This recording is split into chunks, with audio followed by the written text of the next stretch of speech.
All right, everybody, I got something for you that is so amazing. You won't believe it. Did you know that 99% of people cannot lick their elbow? Yeah. And did you also know that about 90% of people will probably try to do it anyway? You know, that's a fun way to look at things, but there's so many amazing things out there. So many things that you just can't believe, from the way things are built, the way things are made, there's so many different fascinating things out there. And what we want to talk about are some amazing things. And we serve an amazing God who has done so many amazing things all the way back in the Old Testament through the New Testament, and has done amazing things today and will continue to do amazing things. So what's something that's amazing to you? Okay, so I have a question for you. How many of you have someone that you take care of? How many of you have a fish, or maybe some turtles, or a dog, or a cat, or a lizard, or a snake, or something like that? You have to feed it. You have to take care of it, because if you don't feed it and you don't take care of it, it's not going to be around. It's not going to survive. It depends on you to be taken care of. Well, do you know that in the same way, we need to depend on God? Now, I know that we find it quite easy to be like, oh, wait, I'm hungry. I'll be right back. Hold on. Oh, I'm sorry. I was saying that, you know, we find it pretty easy that when we're hungry, we'll go and get some stuff. You know, all right, eat stuff. I would go and get while I'm hungry. And that's all I have to depend on. I just go, I eat chips. How are you when you're hungry? You just go and get something. Like you go to that refrigerator and there's milk in there, or there's juice, or water, or maybe there's chips. But you just know that they're going to be there. You just depend on those being there. Well, that's nice and all, but what we need to realize is that we can't depend on the refrigerator being full, and we can't depend on chips and everything else. Now, hear me out on that, is that when we're talking about what we depend on, it's depending upon God. It's depending upon God to provide for us. I know that for those of you that are able to go to the fridge and grab stuff and do different things like that, is that God has provided for your parents or your grandparents or whomever you're living with. They've provided for them so that they in turn can go purchase food and purchase chips and drinks and different things like that. But the thing is that how can we know that we are provided for? How can we put our trust in God and know that He is going to provide for us? Now, I like chips, but how many of you know that we probably can't just eat chips all the time? That's probably not something that we really need, but yet it's really nice to have some, right? But how has God provided for you? What is something that God has really met a need for you? I know for me that God has provided for me when He's provided for when I was younger and it was just my mom and I, and what we were going to do and where we were going to live and how do we get by. When it was just my wife and I, when we just got married and we went through a time and I didn't know how we were going to make it, how we were going to pay the bills. We got assistance for food and different things. But yet, you know what? God was one who provided. And it took faith for us to depend on Him, because I know there were times when we didn't know how it was going to be provided or where it was going to come from.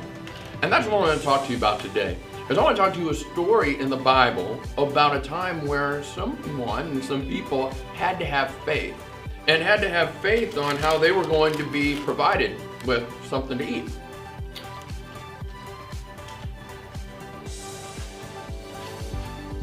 Okay, so how many of you like breakfast?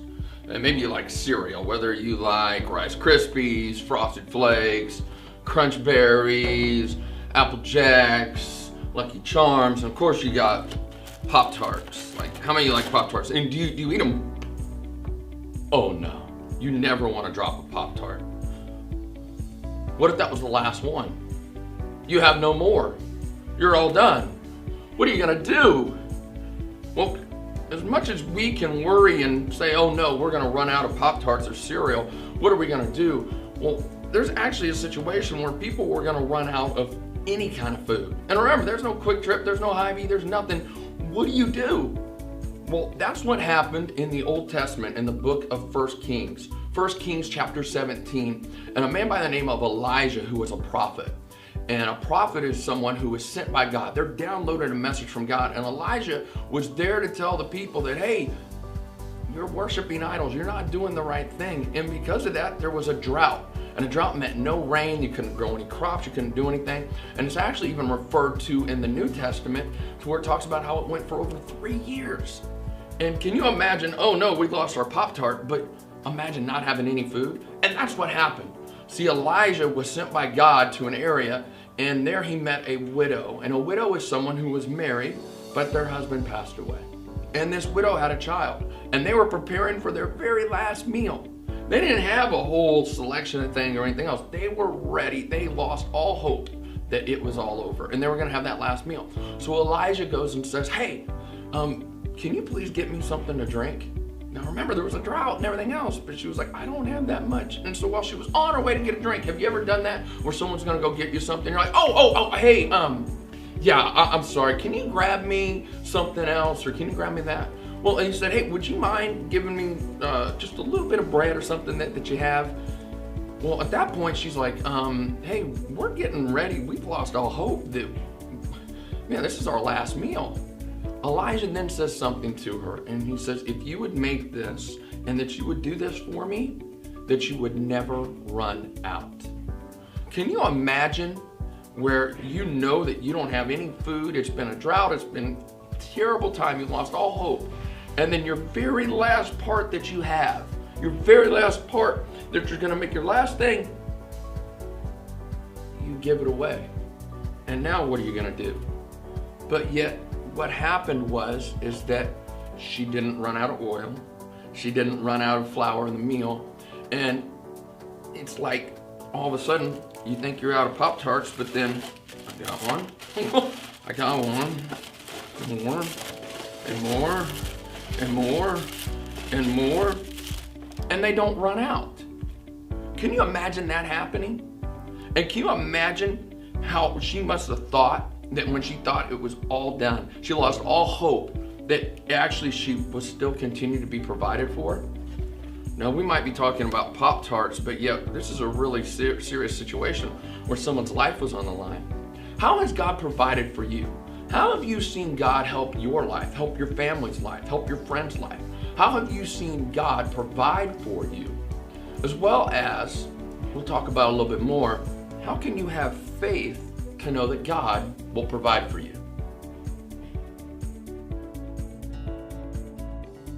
Now, I think that's pretty amazing that God can have a bottle of oil and meal and flour and have it not run out.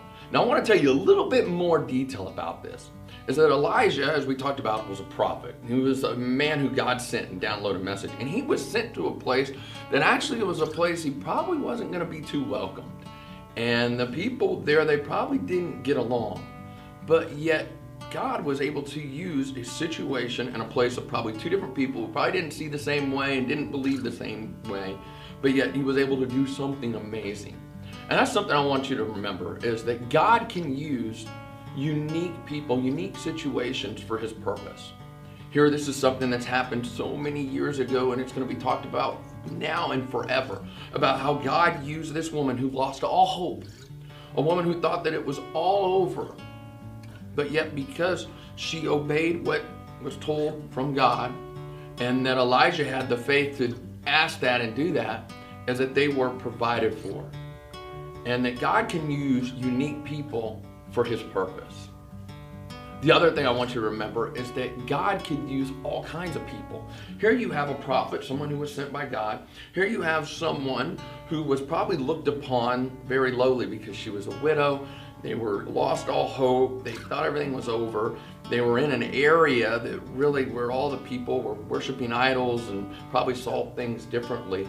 But yet we live in a time where maybe people look at different people different ways, and no, if you're not like me and I'm not like you. God shows his love and mercy to all people. All people. Yeah, you, me, short, tall, black, white, Hispanic, Asian, you live in this neighborhood, you live in that neighborhood, you live over there, you live over there. No, no, no. All people. God shows his love and mercy to all people. And the third thing I want you to remember is that faith is required. Faith is something that we, you and me, cousin Ray Ray, hey, your mom, dad, grandma, everybody, is required. But when it comes to having faith and trusting God, how can we do that? And how can we grow in that faith, especially knowing who God is and how he can provide for us and how he cares for us?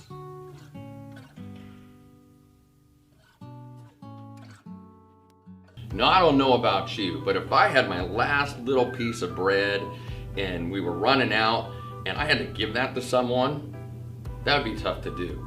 And I lost all hope and I thought everything was over with. But yet we could see how God can provide and how we talked about earlier about how he can use unique things in our life. But when it comes to faith, how do we get it? Is it something that we put on? Like I put on my new faith, I got my new faith shirt on. Yep, I put this on. I feel so faithful and strong. Well, that's not how it works. See, faith is actually a gift of God. Faith is actually a fruit of the Spirit. It's in Ephesians how it talks about how faith is that gift from God. But how can we get that? It's not something that we earn. It's not something that we just have to get or anything like that. How do we get it? See, faith is not obtained by just us. And see, it's because of God, because he is so merciful and full of grace and loving, and that his plan and purpose for us is that we can have faith. Now, we had a memory verse that faith is confidence in what we hope for and assurance about the things that we do not see. And Ephesians talks about how for by grace you have been saved through faith and not of your own doing, not of your own works. It is a gift of God. So how can we grow in that? Well, we can grow in our faith through many different things. One, we can remember how God has provided for us, how God has provided for others in our family. We can grow in our faith by learning how God has done that through others, through his word. We can grow in our faith through worship. We can grow in our faith through prayer. There's many ways that we can grow in our faith. But faith is something that we need to choose to do.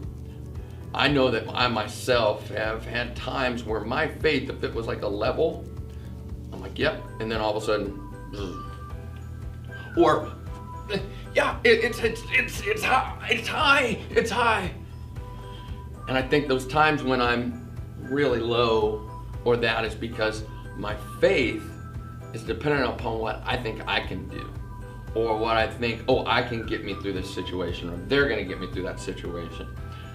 And when we can stop and think and realize that we can depend on God, and we can depend on God. Now remember, faith is confidence in what we hope for and assurance about the things that we do not see. Now, just like we learned about Elijah and the widow, is that she didn't see that being full. It wasn't full.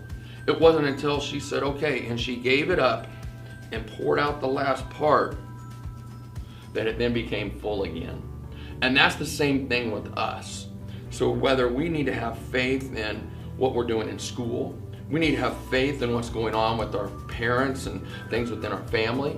We need to have faith about maybe things that we're struggling with or wondering about or questions in that, is that when we have faith and when we don't think that I have the answers and I can do it, but when we can stop and stand firm and know that, you know what, I'm going to have confidence in what I hope for and assurance about the things I don't see.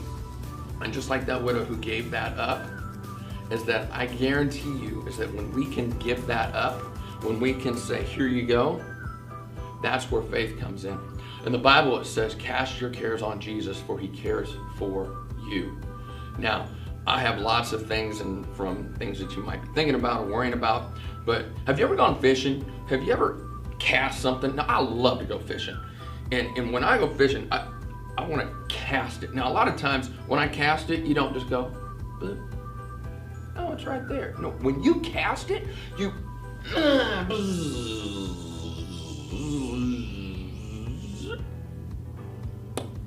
it's like way over there. So remember, when you cast your cares, your anxiety, one, it's something that we can do, and God asked us to do it. But we want to make sure that we cast it far away. We want to cast our cares and anxiety away, but we want to keep our faith near us. So how are you going to keep your faith near you? How are you going to cast your cares, your anxiety away? So I want you to think about, what are ways that you can cast your anxiety and cares from you? And what are ways that you can keep your faith close by? Hey, thanks for being with us today. And I challenge you to remember about how to keep your faith nearby, and about how faith is confidence in what we hope for and assurance about the things we don't see, and how we can learn from the Old Testament about how they didn't see what was going to be provided, but it took faith. It took faith trusting in God. And as we'll learn even further, is that Elijah went on to do even greater things, but he took that first step of faith. He took that first step in faith, and I encourage you that maybe you need to take that first step in faith. Maybe you need to take that first step in faith and say, hey, you know what? I want to know more about Jesus. I want to know more about having faith in him. And by the way, it's okay if you don't, I understand everything and this is how it works and everything and that. No. It's okay to have questions and wonder about that, because we want to help you. Whether you're watching this at home or you're there in service, you're there in Kansas, Kansas, in Ottawa, here in Olathe, everywhere. Hey, we want to help you. So reach out to us, reach out to a leader, reach out to one of your parents and that, and we want to help you with that. Because see, faith is a gift of God. It's something that we want to work on. I know that I'm working on that, and I want to help you. If you have questions about that, I encourage you, reach out. Please let us know. Talk to a leader, and we want to help you as you grow in your faith. We love you guys, and we'll see you soon.